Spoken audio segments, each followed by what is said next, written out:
The mind has a governor, like a car. If you're driving a car and the car has a governor on it, the car may say 130 miles an hour, but the governor is set for 91.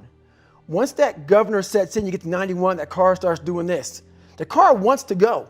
The car wants to go, but that fucking factory said, we're not going past 91.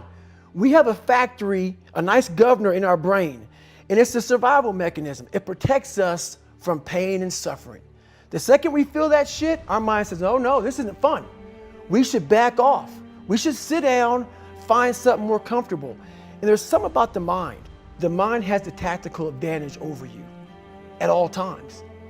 At all times of your life, the mind has a tactical advantage over you. Why is that?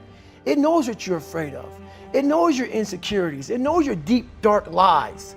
And it starts to push you away from that shit. It pushes you in a direction that is comfortable. The mind controls everything. So what I realized was that when I was growing up and I was 300 pounds and I got all fat and I got all insecure, I realized that my mind kept taking me in this direction. When things got uncomfortable for me, when I was facing my insecurities, when I was facing my fears, my mind said, oh no, we have the tactical advantage.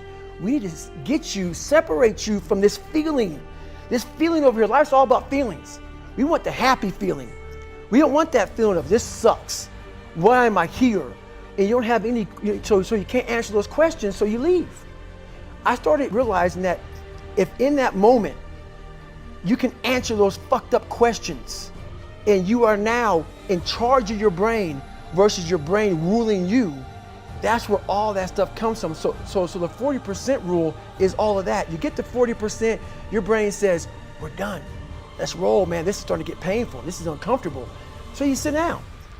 You have to figure out ways, and everybody's different. That's how the book kind of talks about, like we all have these things about, 5 steps to this and 4 steps to this. It's a lot more than that. That's all bullshit. It's a practice that you have to, it's a habit. So if you know that at 40%, I'm feeling pain. At 40%, I'm feeling pain. That's where the 40% rule kicks in. Now it starts. Okay, I'm feeling pain. My mind's saying all this shit to me. It's saying, get out of here, run, flee. The fight or flight kicks in. Okay, we're done, we're not good enough. It starts telling you all these things. You start to believe it because the mind controls all. This is the time where you have to gain control back of your mind. It's okay, let me see if I can go 45%.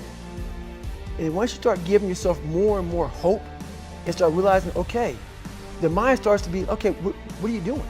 We're supposed to be going right and you're going left. You start then controlling your mind. Start finding more in yourself, and then it goes from 40% to a lot further than that. But that's the start of it though. Get to the spot where your mind is saying stop. Wherever that is, you gotta get there first, and then that's when that shit starts to work for you. You gotta control yourself in that moment. That's my happiness, is my reflection on the suffering of my journey, knowing I never quit, nor was I guided by anybody on this earth. I was guided by something much more powerful, and I listened, and I chose the path of most resistance. Talent not required.